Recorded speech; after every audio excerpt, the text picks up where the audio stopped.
विकसित भारत जो हम विजन देख रहे हैं वो अकेले संभव नहीं होगा। यह एक युद्ध है और हम अपनी आधी शक्ति के साथ उतरेंगे इस युद्ध में। मैं आधी शक्ति इसलिए कह रही हूँ क्योंकि आपको ये जान के आश्चर्य होगा कि आज भारत के विकास में महज 37% महिलाओं के पास रोजगार है, बाकी बची 68% महिलाएं आज भी बेरोजगार हैं।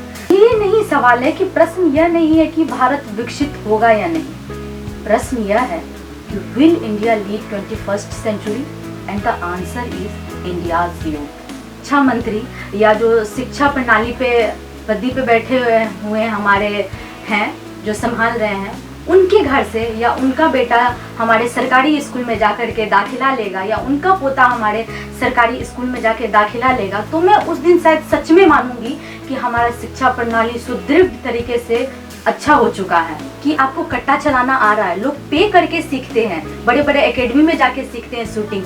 आप भी मैम सीख चुकी हैं, आप भी हमारे देश का नाम हम आपसे ही सीखे हैं। तो मैं चाहती हूँ कि मैम जमीनी स्तर पे इसका काम स्टार्ट किया जाए।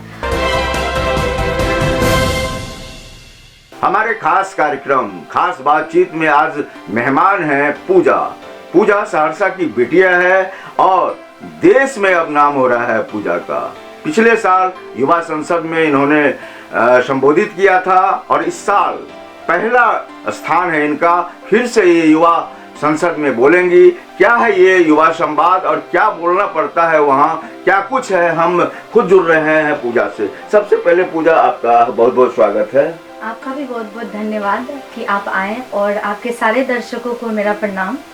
पूजा, हम चाहेंगे कि आप अपने हिसाब से अपने बारे में बताइए। ये युवा सांसद क्या है और पिछले साल जब आपने बोला तो क्या बोला और इस बार की क्या तैयारी है? जी बिल्कुल। मैं बता देती हूँ, युवा सांसद एक ऐसा कार्यक्रम बोल सकते हैं और एक ऐसा जरिया है कि एक छोटे से युवाओं को छोटे छोटे जगह से जो जाते हैं उनको भी वो एक मौका मिल सकता है। वो अपनी आवाज़ों से और अपने आइडियाज़ से वहाँ पहुँचने का दम रखते हैं कि अपने क्षेत्र की समस्याओं को और उनके माइंड में जो आइडियाज़ आ रही है अपने क्षेत्र के लिए, राज्य के लिए, देश के लिए, वो वहाँ अपने आइडियाज़ को शेयर कर सकते हैं और उन पर काम होता है। और जैसा कि आपने बोला कि मैं पिछली बार भी रिप्रेजेंट कर चुकी हूँ, तो ये मेरे लिए बहुत खुशी का बात था। तो पिछली बार हमारा टॉपिक था कि मैं इस पे बोली थी, मैं रोजगार पे बोली थी और मैंने जल प्रबंधन पे बोला था क्योंकि मैं कोसी क्षेत्र से हूँ, तो मैं इसे ज़्यादा फोकस करती हूँ कि मैं इन सब चीज़ों पे बोलना पसंद करूँ। मैंने शिक्षा पे भी बोला था, तो जैसा कि वो सारी चीज़ें वायरल हो रही थी, आप देख सकते हैं। पूजा, ये तो बहुत बड़ी बात हुई। और लड़कियां खास करके अगर ज़्यादा बड़ा जो है कुछ हासिल करती हैं, बड़ी मंजिल पर पहुंचती हैं, तो हम लोगों को भी अच्छा लगता है कि घर की बेटी ने कमाल करा।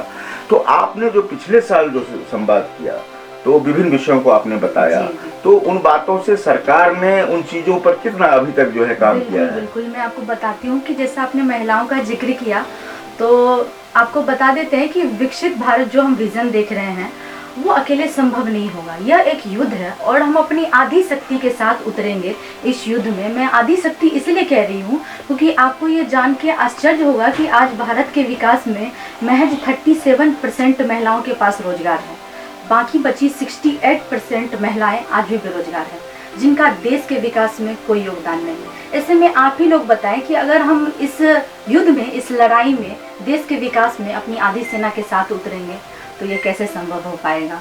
तो इसलिए आवश्यक है कि हम नारी सशक्तिकरण पे भी अच्छे तौर पे ध्यान दें।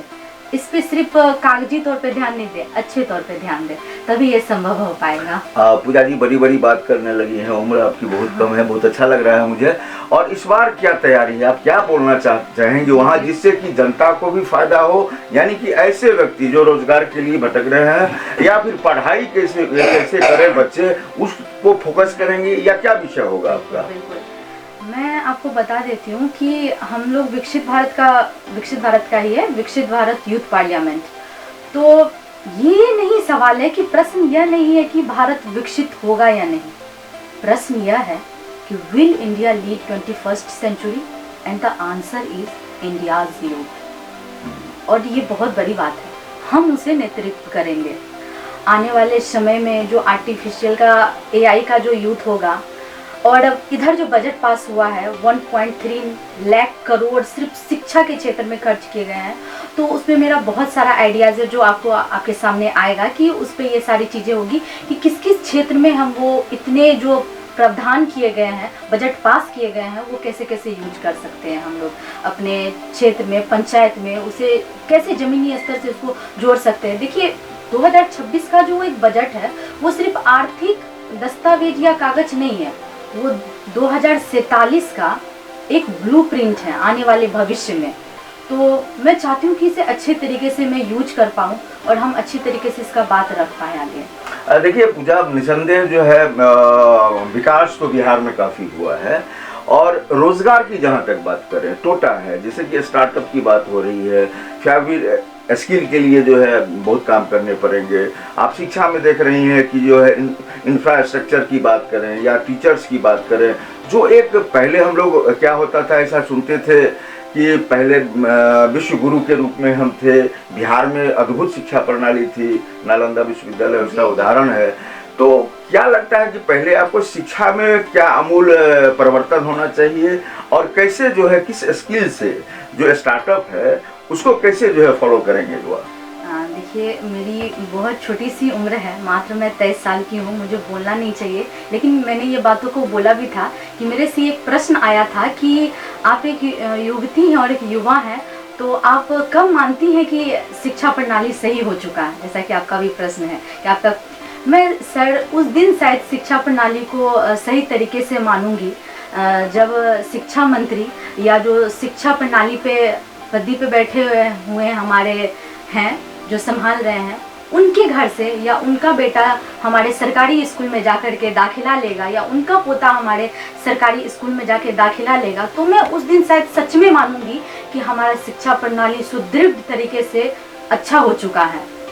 देखिए एक बड़ा सवाल हमारे मन में आया है कि अभी का जो किशोर है, यानी कि 12, 13, 14 साल का जो बच्चा है, अभी से ही कट्टा संभाल रहा है, और अभी शिक्षा मंत्री की बात आपने की, और मैं बात कर रहा हूँ खेल मंत्री की। श्रेयसी सिंह हैं, शूटर हैं और खेल मंत्री भी बन गई हैं। तो क्या ये आपको नहीं लगता है कि ये जो कट्टा बच्चे उठा रहे हैं, इनकी जगह इनको जो है कुछ इस तरह का काम किया जाए कि बच्चे को ट्रेनिंग दी जाए कि वो शूटिंग की तैयारी करें, लोगों को मौत के घाट उतारने में जो है वो अपना जीवन बर्बाद नहीं करें, बल्कि कैरियर बना ले शूटिंग को। मैं श्रेयसी सिंह जी को सबसे पहले इस चीज़ का बधाई देना चाहूँगी कि आपके क्षेत्र, जिस क्षेत्र से आप मंत्री बनी हैं, खेल मंत्री, उस क्षेत्र के बच्चे, हर एक बच्चा दूसरा बच्चा कट्टा चलाना जान रहा है। इस चीज़ की मैं बधाई दे रही हूँ। ये थोड़ा अजीब लगेगा, लेकिन मैं आपको ये बता दूँ, ये स्किल है कि आपको कट्टा चलाना आ रहा है। लोग पे करके सीखते हैं, बड़े बड़े एकेडमी में जाके सीखते हैं शूटिंग।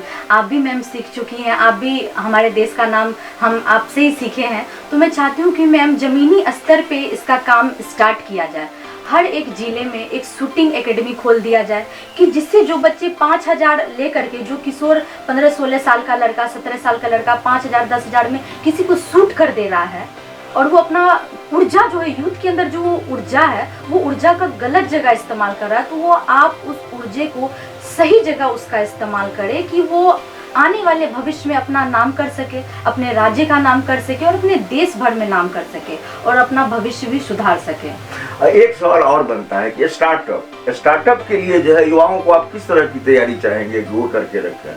देखिए अभी आपको स्टार्टअप के लिए बहुत सारी बजट पास हुई हैं 2026 में। इससे पहले भी हमने स्टार्टअप से बहुत सारी बातें की गई हैं, लेकिन मैं आपको बता दूं कि ये बहुत शर्म की बात है हमारे लिए कि स्टार्टअप्स के नाम पे भारत में चम्मच या कुछ कुछ छोटी चीज़ों के अलावा और कुछ खास बन नहीं रहा है, जबकि हमारे पास बहुत सारी संसाधन है, जो गॉड गिफ्टेड चीज़ें हैं, बहुत सारी चीज़ें उसका हम यूज कर सकते हैं, और हमारे पास आइडियाज़ हैं, बहुत शक्ति है हमारे पास। 65% की आबादी है भारत के पास, आप सोचिए, और वो आज यहाँ है। सिंगापुर जैसा छोटा राज्य जो एकदम कहाँ इंडिया और कहाँ वो, और आज वो पलक झपकते विकसित भारत के श्रेणी में सम्मिलित है। और हम लोग आज तक आज़ादी के इतना दिन पूरा होने के बाद भी हम लोग विज़न ही देख रहे हैं कि 2047 में भारत विकसित भारत बनेगा। तो आप ये, मुझे लगता है कि इस पे अच्छे से काम होना चाहिए स्टार्टअप्स को लेकर के, सिर्फ बात नहीं होनी चाहिए। हमारा युवा जब स्टार्टअप सुनता है तो कहीं ना कहीं घबरा जाता है, और घबराना भी चाहिए। मैं बोलती हूँ घबराना भी चाहिए, क्योंकि स्टार्टअप्स ऐसा हो जाता है ना कि आपका पैर काट के आपको बैसाखी देने का काम किया जाता है।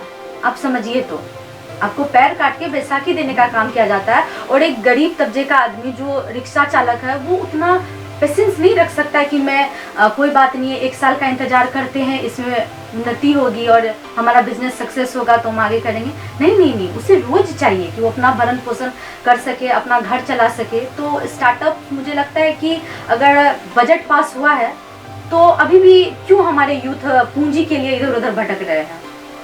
यानी आप कहना चाह रही है कि किसी भी योजना से पहले वर्कआउट जरूरी। बिल्कुल बिल्कुल, वर्कआउट जरूरी है। देखिए, गवर्नमेंट बजट पास कर देती है कागजी स्तर पर, लेकिन जमीनी स्तर पे उसे लागू करना उतना ही कठिन होता है अगर आप देखें तो, और बहुत ही कठिन होता है। आप लोगों से पूछें कि आपका स्टार्टअप्स कैसा चल रहा है, आपका कैसा बिजनेस चल रहा है, और हम 1-2 का ऐसा नहीं कि हमेशा खराबी हुआ है। बायजूस, जोमेटो, ओला, ये सब स्टार्टअप्स हुए हैं और यहाँ से लेके अभी वो करोड़ों में कमा रहे हैं।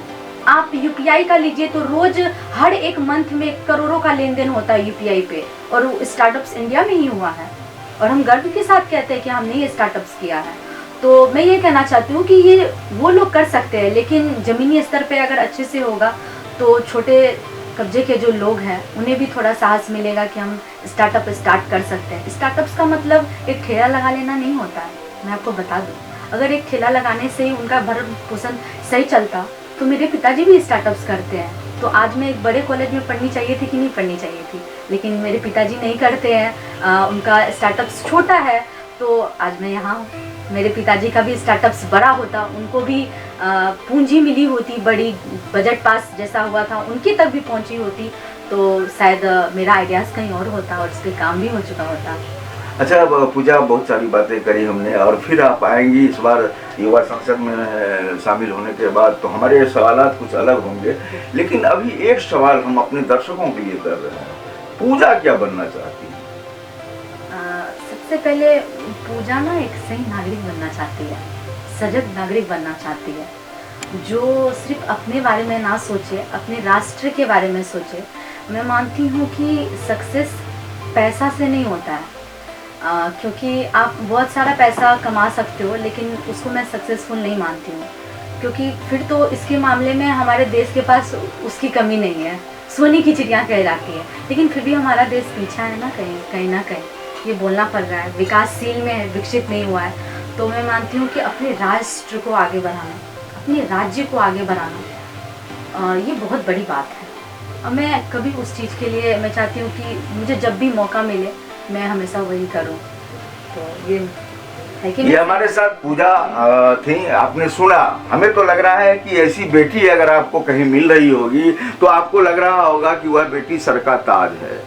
तो इस खास बातचीत में इतना ही, लेकिन हम पूजा के साथ फिर आएंगे एक बार, जब वो युवा संसद में अपना भाषण दे करके आएंगी, तो मैं उनसे जानना चाहूँगा कि इस युवा सांसद के कार्यक्रम में आपने क्या बोला, और सरकार ने पहले तो पीछे वाले भाषण से कितना लेसन लिया, और इस बार जब वह बोल करके आएंगी तो सरकार उनकी बोली हुई बातों से कितना प्रभावित होती है और सरकार इनकी बातों को कितना मानती है।